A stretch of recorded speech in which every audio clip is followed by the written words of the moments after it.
여러분 안녕하십니까? 오늘 그 시절 그 스타의 문을 열며 문득 이런 생각이 들었습니다. 우리는 평생 무엇인가를 이루기 위해 끊임없이 달리고 더 많은 것을 손에 넣으려 애쓰며 살아왔지요. 하지만 인생의 황혼 무렵에 서서 뒤를 돌아보면 정작 우리 가슴에 깊이 남는 것은 화려했던 성취의 순간들이 아니라 차마 입 밖으로 내뱉지 못하고 가슴 한 구석에 묻어두었던 그 무겁고도 고요한 침묵들이 아닐까 싶습니다. 80%의 사람들이 평생을 바쳐 명예와 성공을 쫓지만 정작 그 화려한 조명이 꺼진 뒤에 찾아오는 공허함과 고독이 진짜 자신의 얼굴이라는 사실을 깨닫는 분들은 그리 많지 않습니다.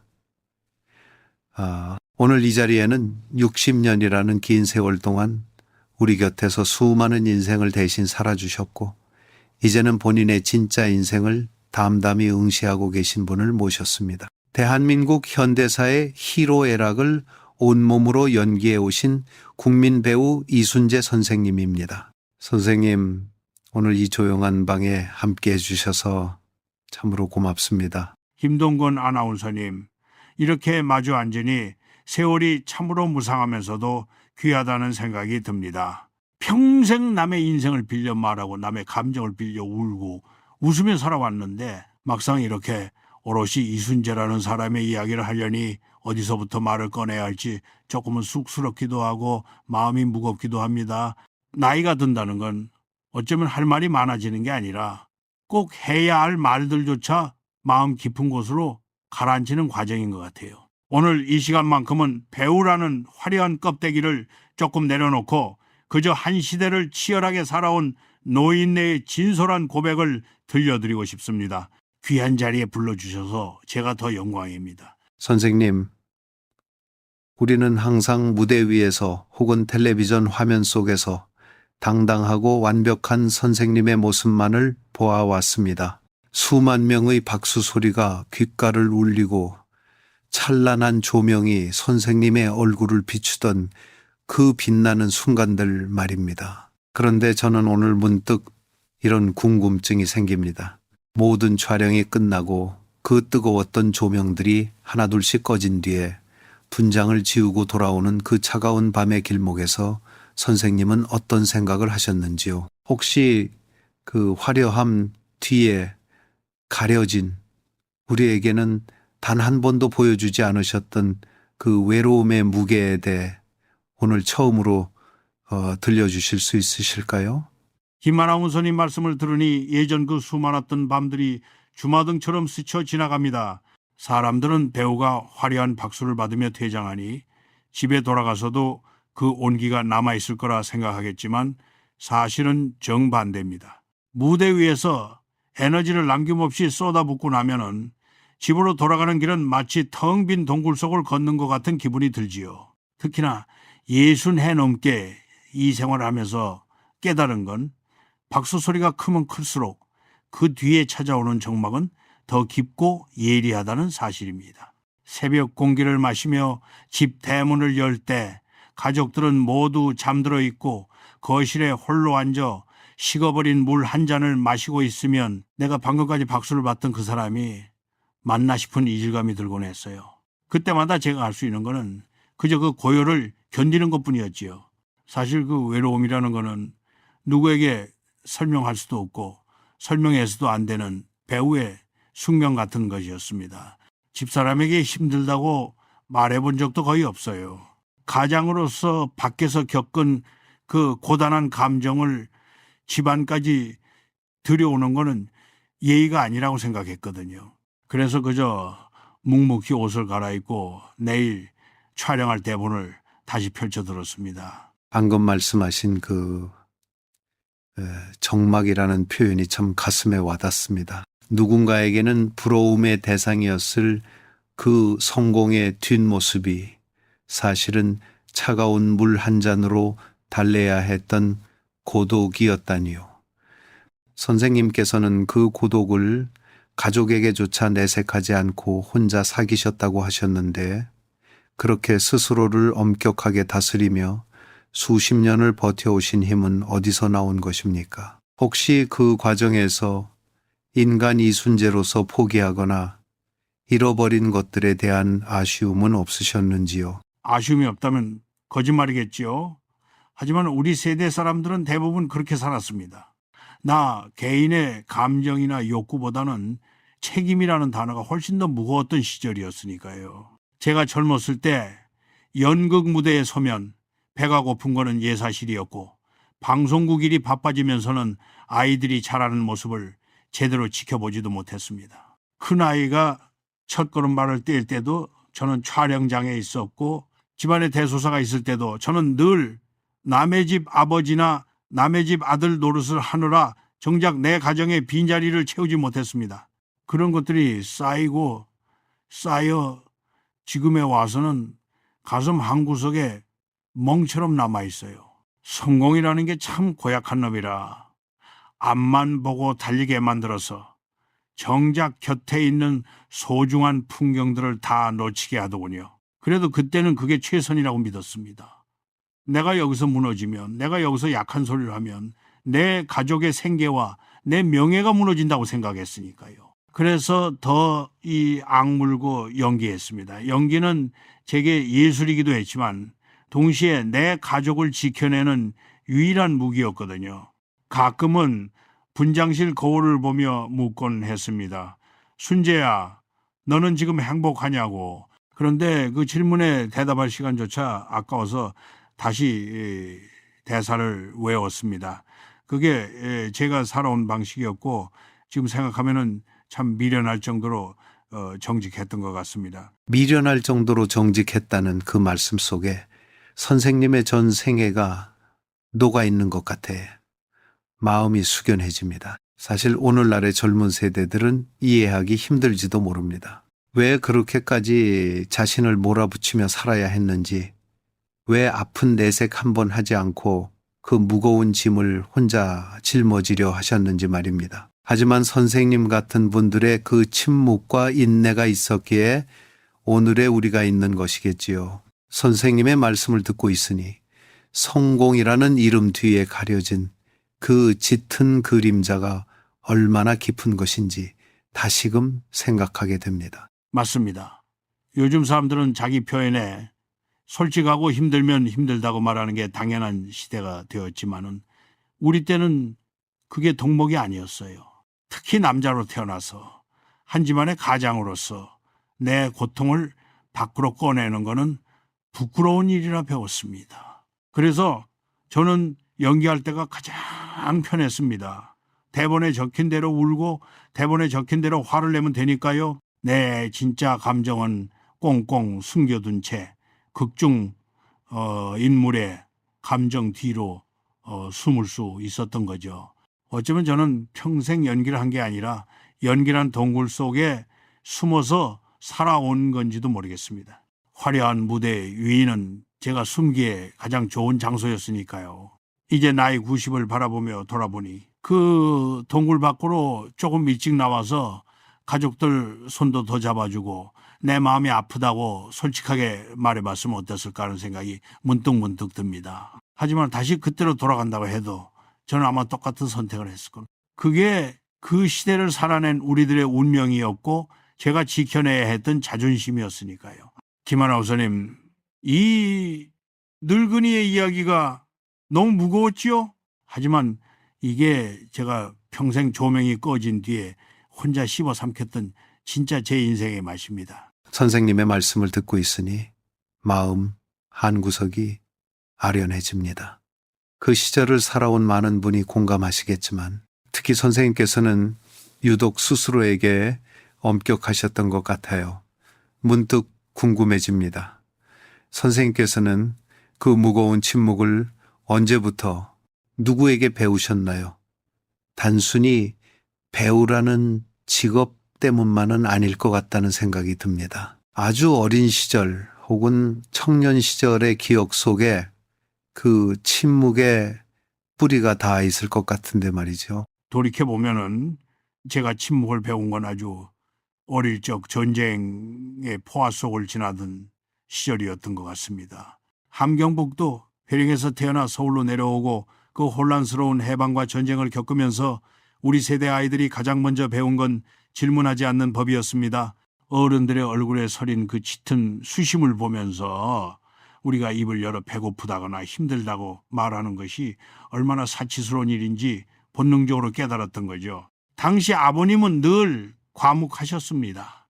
집안의 기둥으로서 겪으셨을 그 풍파를 한 번도 자식들에게 내색하지 않으셨지요.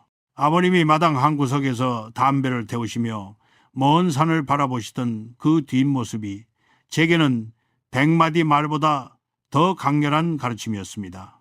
남자는 저렇게 견디는 거구나. 속이 타들어가도 겉으로는 바위처럼 서 있어야 하는 거구나 하고 말입니다. 그때 배운 침묵은 제 뼈 속에 새겨진 문신처럼 평생을 따라다녔습니다. 대학 시절 연극을 시작했을 때도 남들은 화려한 독백을 꿈꿨지만 저는 대사 사이의 공백을 어떻게 채울지를 더 고민했습니다. 말하지 않아도 전해지는 슬픔, 말하지 않음으로써 유지되는 품격 같은 것에 매료되었던 것 같아요. 전쟁과 가난이라는 거대한 파도 앞에서 어린아이가 먼저 배운 것이 침묵이었다니 참으로 가슴 아픈 연대기입니다. 아버지의 그 뒷모습이 선생님께는 일종의 교과서였던 셈이군요. 하지만 그 침묵이 때로는 자신을 너무 옥죄거나 외롭게 만들지는 않았습니까?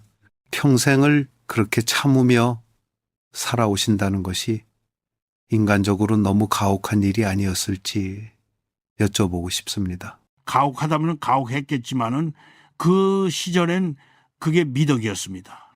제가 처음 방송국에 들어갔을 때만 해도 현장은 전쟁터나 다름없었지요. 선배님들은 엄격했고 NG 한 번에 불호령이 떨어지던 시절이었습니다. 그때 제가 할 수 있는 거는 오직 묵묵히 대본을 외우고 또 외우는 것뿐이었어요.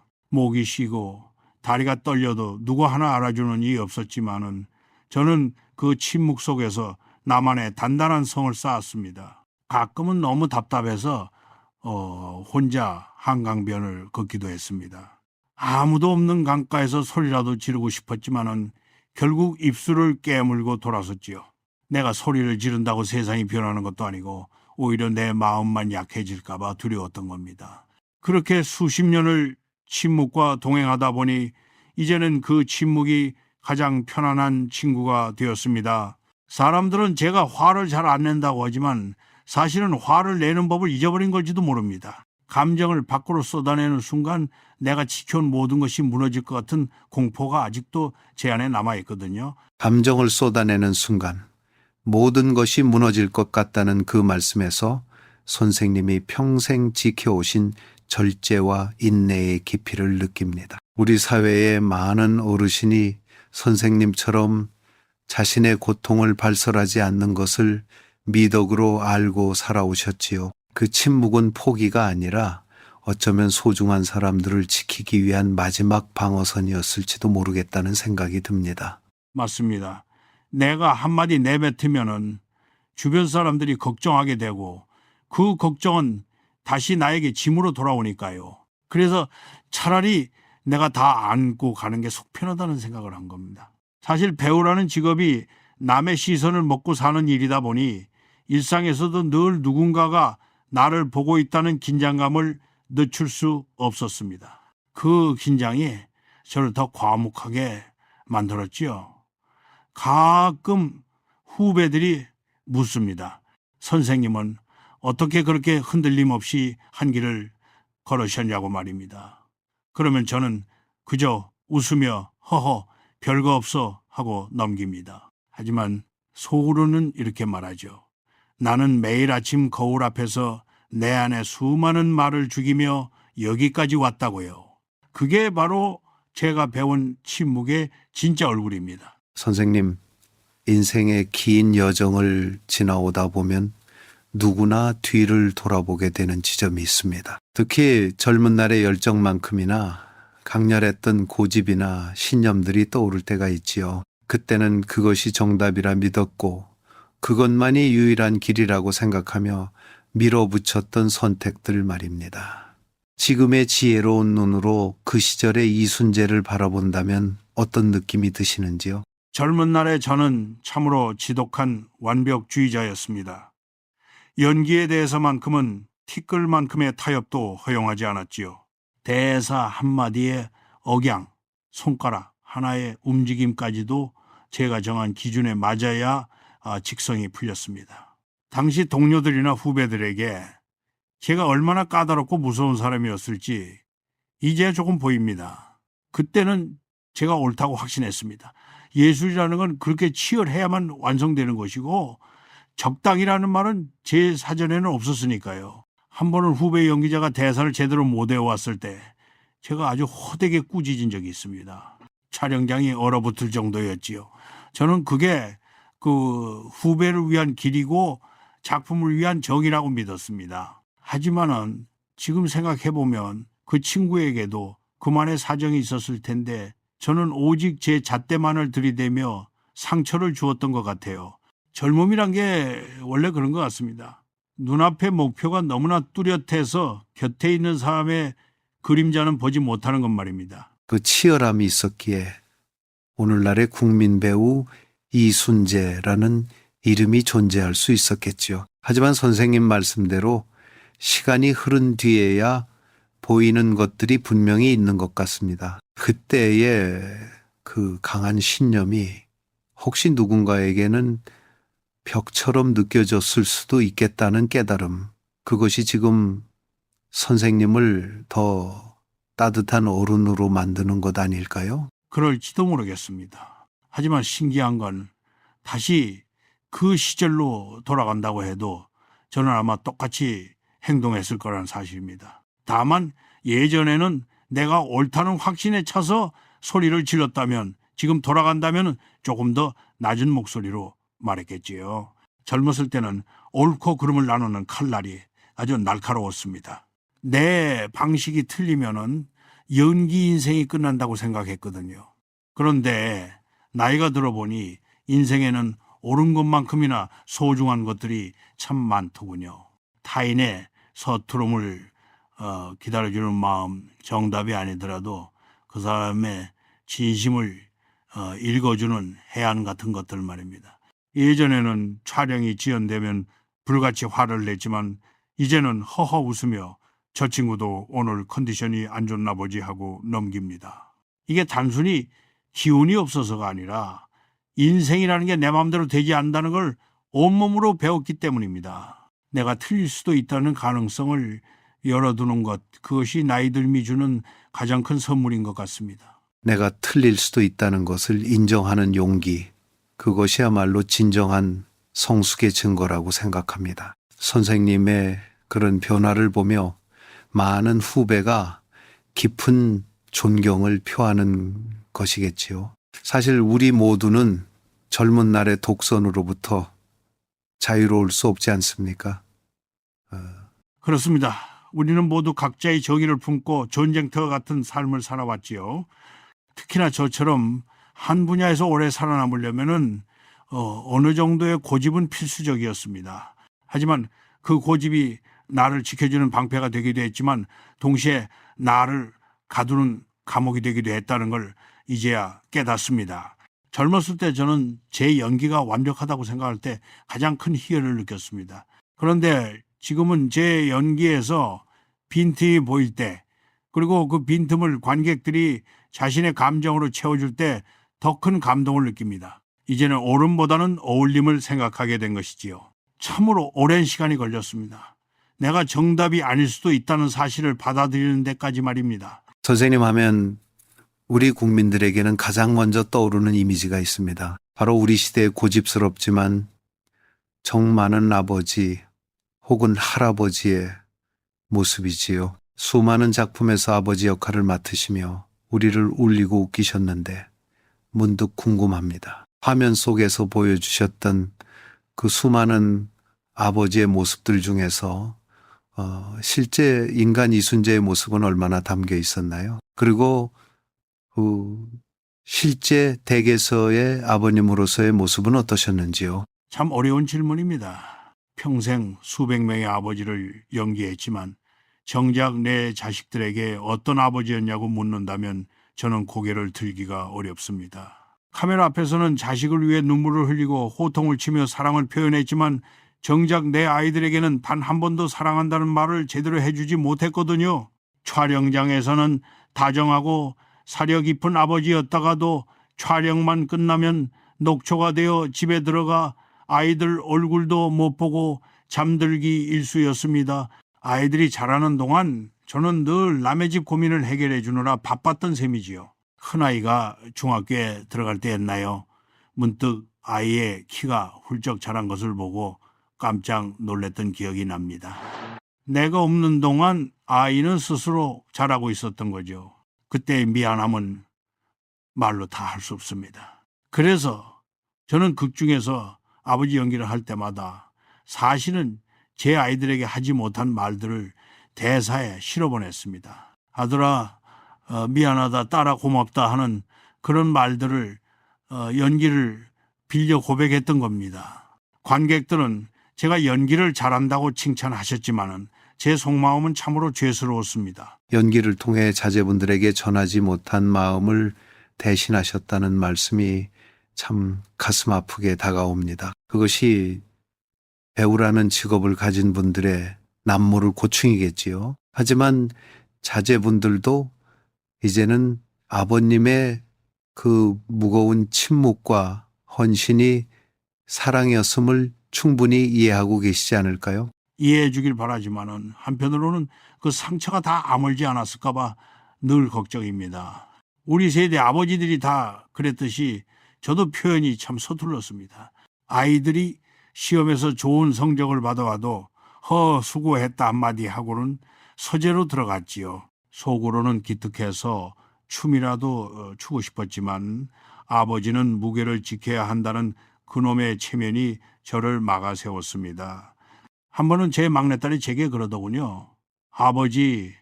아버지는 텔레비전에서만 우리 아버지 같아요. 라고요. 그 말이 제 가슴을 비수처럼 찔렀습니다. 그때 딸을 안아주며 미안하다고 했어야 했는데 저는 그저 헛기침만 하며 자리를 피했습니다. 그게 제 한계였던 거죠. 지금도 손주들을 보면은 그렇게 예쁠 수가 없는데 정작 내 자식들에게는 왜 그렇게 박하게 굴었는지 후회가 됩니다. 연기라는 건 반복해서 연습하면 완벽해지지만은 인생과 육아라는 거는 연습이 없더군요. 단 한 번뿐인 기회를 놓치고 나서야 저는 진짜 아버지의 마음을 배우기 시작했습니다. 연기가 아니라 현실에서 말입니다. 아마 이 방송을 듣고 계신 수많은 아버님과 그 자녀분들이 함께 눈시울을 붉히고 계실 것 같습니다. 선생님의 그 투박한 침묵이 사실은 얼마나 깊은 사랑이었는지, 그리고 그 사랑을 표현하지 못한 것이 얼마나 큰 고통이었는지 말입니다. 그래도 다행인 건 이제라도 아이들과 마주 앉아 술 한잔 기울일 수 있는 시간이 허락되었다는 겁니다. 제가 먼저 미안하다는 말을 꺼내지는 못하지만 아이들이 건네는 술잔을 받으며 그들의 눈을 오래 응시합니다. 그 눈 속에 담긴 용서와 사랑을 읽을 때마다 제가 평생 연기했던 그 어떤 명장면보다 더 큰 감동을 느낍니다. 인생이라는 무대에서 제가 가장 서툴렀던 배역이 바로 아버지였던 것 같아요. 하지만 그 서툰 연기를 끝까지 지켜봐주고 박수 쳐준 내 가족이 있었기에 제가 오늘까지 버틸 수 있었습니다. 명예니 성공이니 하는 것들도 결국 내 가족의 눈빛 앞에서는 빛을 잃더군요. 저는 이제야 진짜 아버지가 되어가는 중입니다. 선생님께서는 평생을 명예와 자존심을 지키며 살아오셨습니다. 한국 사회에서 이순재라는 이름이 갖는 무게는 단순히 유명세를 넘어 하나의 바른 길을 제시하는 이정표 같기도 하지요. 하지만 그 꼿꼿함을 유지하기 위해 선생님께서 홀로 감내하셔야 했던 그늘에 대해 여쭤보고 싶습니다. 높은 곳에 서 있을수록 바람은 더 차갑게 느껴지는 법인데 그 명예가 때로는 선생님을 외롭게 만들지는 않았나요? 명예라는 건 참으로 무거운 외투와 같습니다. 추위를 막아주는 것 같지만은 잊고 있으면은 어깨가 저리고 행동이 부자연스러워지죠. 저는 평생 이 이순재라는 이름 석자에 먹칠하지 않으려 발버둥 치며 살았습니다. 밖에서는 늘 흐트러짐 없는 모습을 보여야 했고 남들이 다 하는 사소한 일탈조차 저에게는 금기였습니다. 술 한 잔을 마셔도 주변 눈치를 살펴야 했고 길을 걷다가 침 한번 뱉는 것도 조심스러웠습니다. 사람들은 저를 보고 대단한 인격자라고 칭송하지만 사실 저는 그 명예라는 감옥에 갇힌 죄수와 다를 바 없었습니다. 가장 힘들었던 건 내가 약해질 때조차 강한 척을 해야 한다는 사실이었습니다. 몸이 아프고 마음이 무너져 내릴 때도 대중 앞에서는 늘 인자하고 건강한 어른의 모습을 연기해야 했으니까요.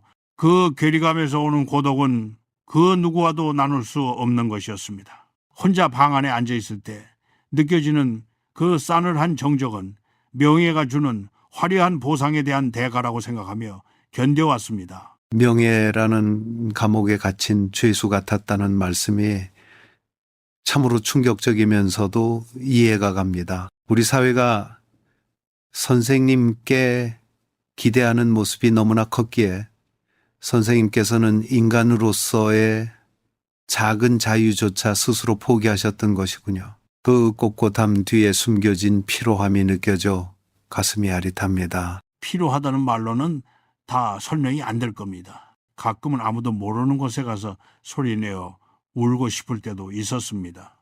하지만 거울을 보면 다시 이순재가 서 있더군요. 대중이 사랑하고 신뢰하는 그 노배우의 얼굴 말입니다.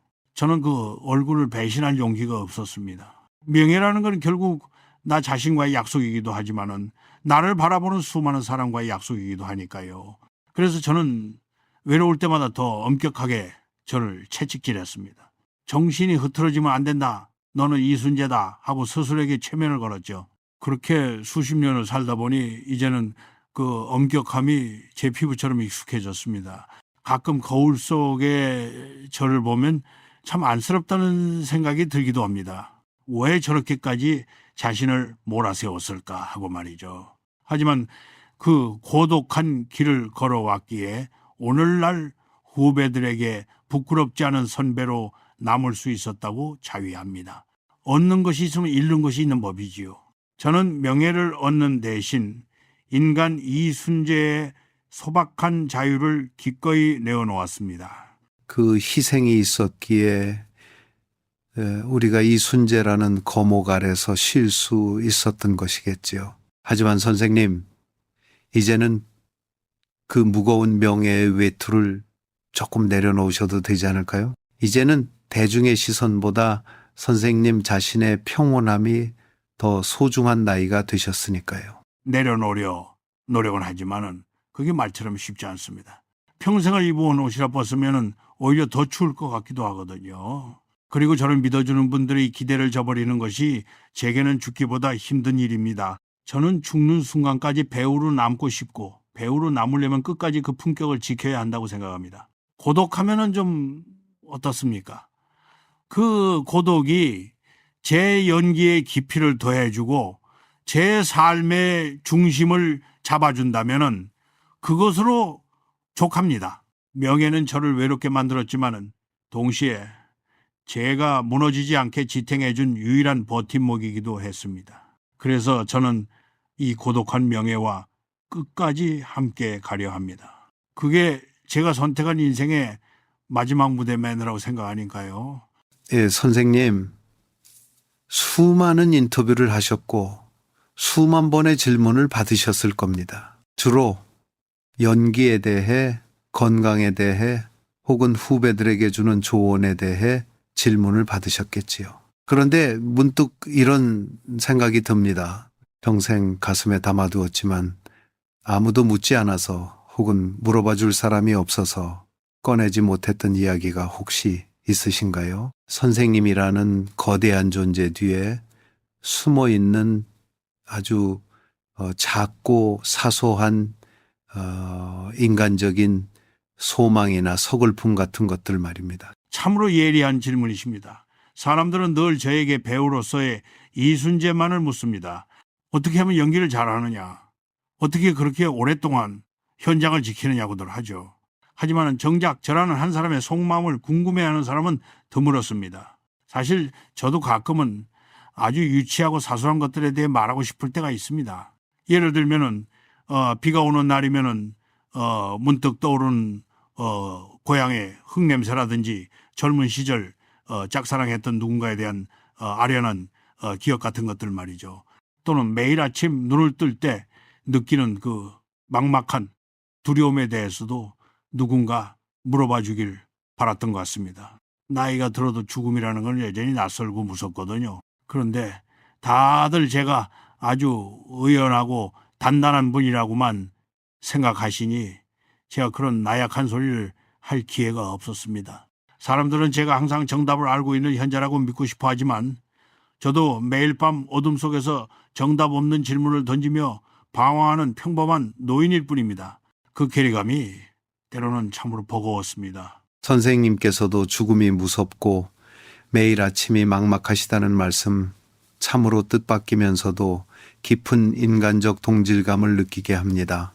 우리가 선생님께 씌워놓은 그 현자라는 프레임이 어쩌면 선생님의 입을 막고 있었던 것이군요. 오늘 이 자리가 선생님께 그런 작고 나약한 이야기들을 편안하게 꺼내놓을 수 있는 쉼터가 되었으면 합니다. 고맙습니다. 사실 제가 가장 그리운 거는 연기가 아니라 아무런 역할도 맡지 않았던 그 옛날의 나 자신입니다. 전쟁이 나기 전 어머니가 쪄주시던 감자를 먹으며 마당에서 뛰놀던 그 어린 소년 말입니다. 배우로 살면서 저는 수많은 인생을 살았지만 정작 제 인생의 주인공이었던 그 소년은 어디론가 사라져버린 것 같아요. 가끔 꿈속에서 그 소년을 만납니다. 소년은 제게 묻습니다. 어른이 되어보니 어때? 박수를 많이 받으니 행복해? 하고요. 그러면 저는 아무 말도 하지 못하고 그저 소년의 머리를 쓰다듬어 주다가 잠에서 깹니다. 이 나이가 되니 화려한 시상식보다 그 꿈속의 짧은 만남이 더 소중하게 느껴집니다. 아무도 저에게 이런 걸 묻지 않으니 저도 굳이 말하지 않았지만은 제 마음속 깊은 곳에는 항상 그 소년이 울고 있습니다. 너무 오래 내버려둬서 미안하다고, 너를 지켜주지 못하고 평생 남의 인생만 살게 해서 미안하다고 꼭 말해주고 싶었습니다. 이게 제가 평생 하지 못한 고백입니다. 선생님의 내면에서 울고 있는 그 소년의 목소리가 여기까지 들리는 듯합니다. 평생을 국민의 배우로 헌신하시느라 정작 자신을 돌볼 틈이 없으셨던 것이지요. 이제는 그 소년을 달래주고 선생님만의 진짜 시간을 가지셔도 충분히 가치 있는 일이라 생각합니다. 이제 조금씩 그러려고 합니다. 대본을 내려놓고 창밖의 풍경을 오래 바라보거나 아무 목적 없이 길을 걷기도 합니다. 예전에는 시간을 낭비하는 것 같아 불안했던 일들이 이제는 가장 소중한 일상이 되었어요. 누군가 저에게 무엇을 하고 싶으냐고 묻는다면은 저는 이제 대단한 작품을 하고 싶다는 말 대신 그저 살아가는 사람들과 아무런 말 없이 오래도록 마주 앉아 있고 싶다고 말하고 싶습니다. 침묵이 어색하지 않은 관계, 서로의 존재만으로도 충만한 그런 시간 말입니다. 침묵은 때로 100마디 말보다 더 깊은 위로가 되니까요. 오늘 김하나 원사님이 제게 이 질문을 던져주셔서 참으로 마음이 가벼워졌습니다. 제 안에 소년이 이제야 조금 웃는 것 같네요. 선생님, 우리의 대화가 이제 중반을 넘어 종착격을 향해 가고 있습니다. 지금까지의 이야기를 들어보니 선생님의 삶은 곧 대한민국 현대사의 압축판 같습니다. 나보다는 우리를, 개인의 행복보다는 가족과 사회의 책임을 먼저 생각하며 살아오신 세대지요. 그 과정에서 이루어진 수많은 희생이 결코 시끄럽거나 요란하지 않았기에 더 가슴 아프게 다가옵니다. 선생님께 희생이란 어떤 의미였나요? 희생이라는 단어는 우리 세대에게 공기 같은 것이었습니다. 특별한 결심이 필요했던 게 아니라 당연히 그래야만 하는 삶의 방식이었지요. 제가 연기를 시작했을 때 저희 집안에서는 반대가 극심했습니다. 당시엔 배우라는 직업이 광대 취급을 받던 시절이었으니까요.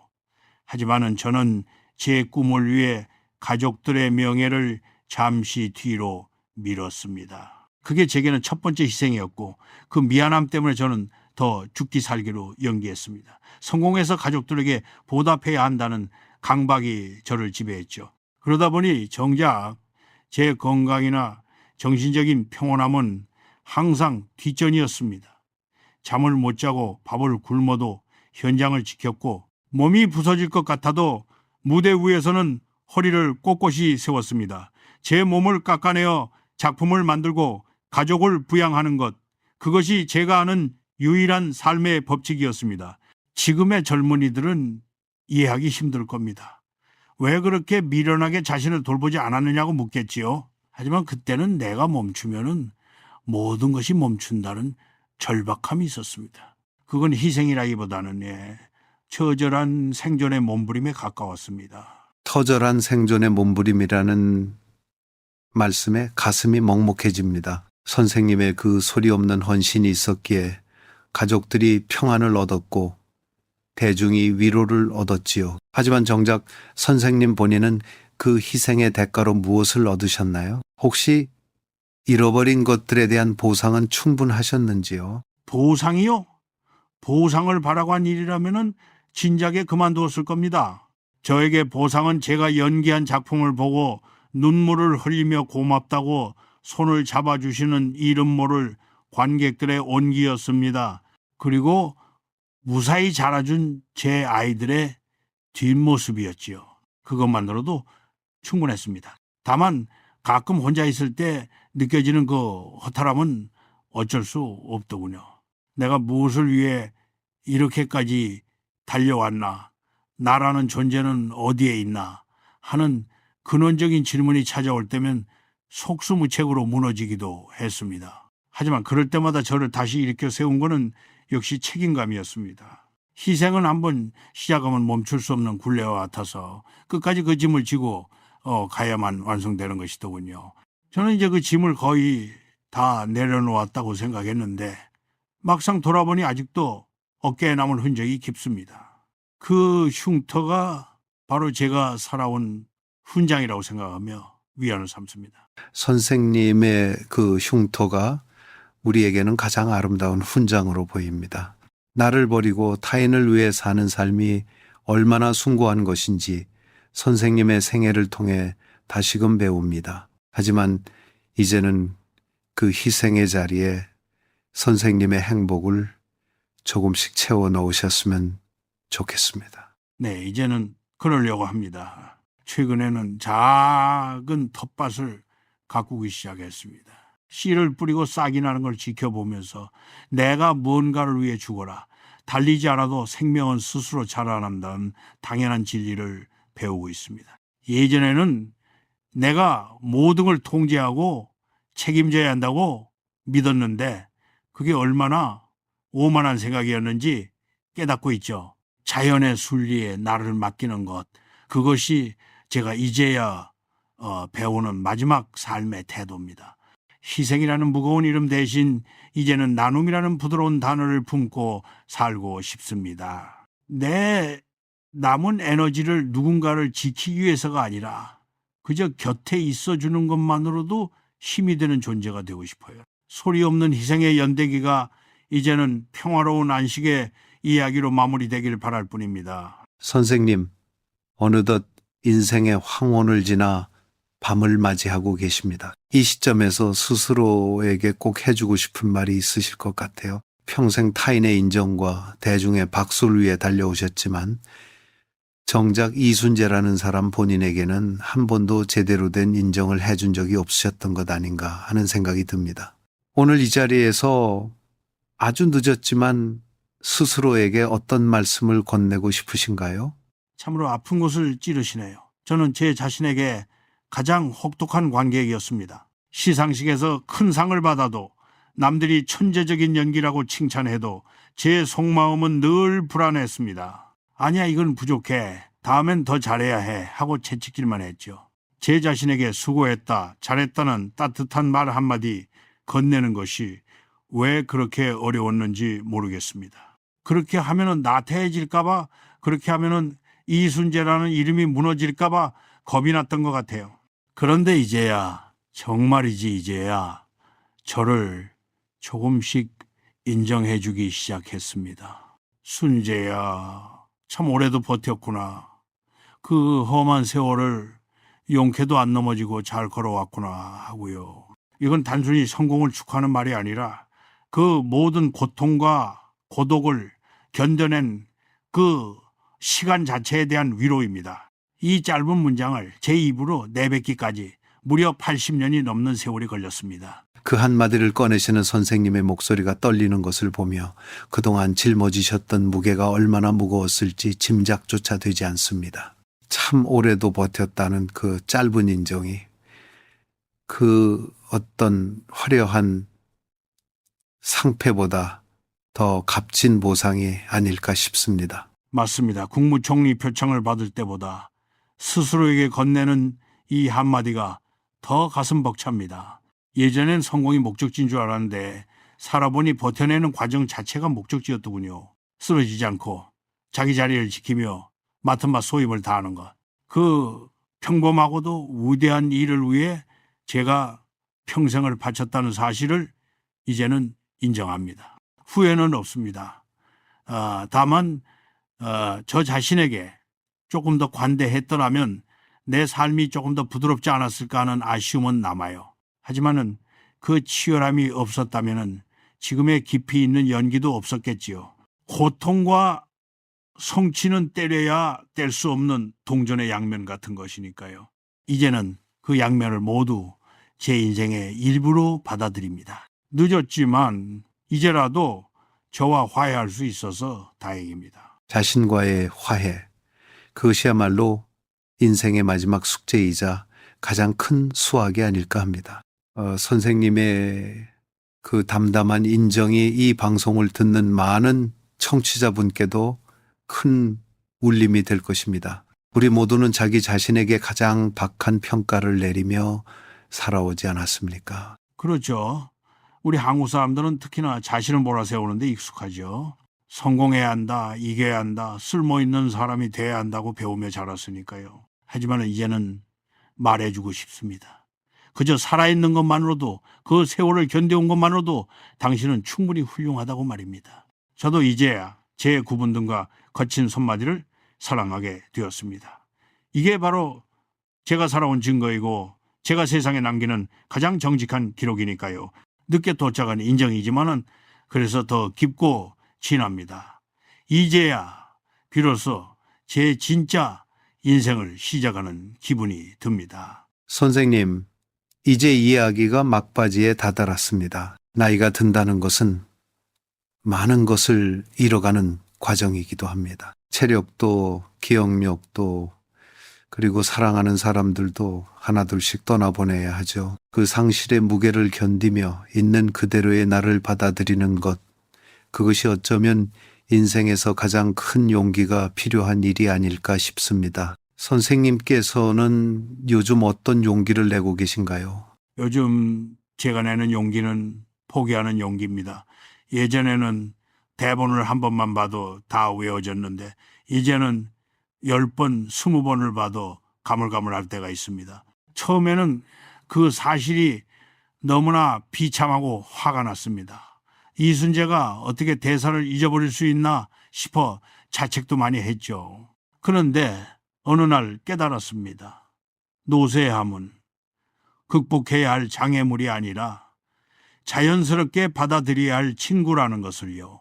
기억이 나지 않으면 나지 않는 대로, 걸음이 느려지면 느려진 대로 그 속도에 맞추어 사는 법을 배우고 있습니다. 부족한 나를 인정하고 타인의 도움을 기꺼이 받아들이는 것. 젊었을 때 제게는 상상도 할 수 없던 일이었지만 이제는 그것이 가장 고귀한 용기라는 걸 압니다. 완벽한 척 가장하지 않고 나의 나약함을 솔직하게 드러낼 때 비로소 진정한 평온이 찾아오더군요. 포기하는 용기라는 표현이 참 역설적이면서도 깊은 지혜를 담고 있습니다. 무언가를 움켜쥐는 것보다 손에서 놓는 것이 훨씬 더 어렵다는 것을 우리는 잘 압니다. 선생님께서는 이제 그 어려운 비움을 몸소 실천하고 계신 것이군요.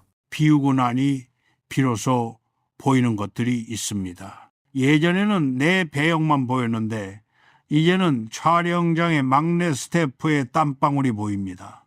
예전에는 내 목소리만 들렸는데 이제는 숲속의 바람 소리가 들립니다. 내가 작아질수록 세상은 더 넓고 아름답게 보이더군요. 그게 참 신기한 경험입니다. 육체적인 힘은 줄어들었지만 영혼의 눈은 더 밝아진 기분이랄까요.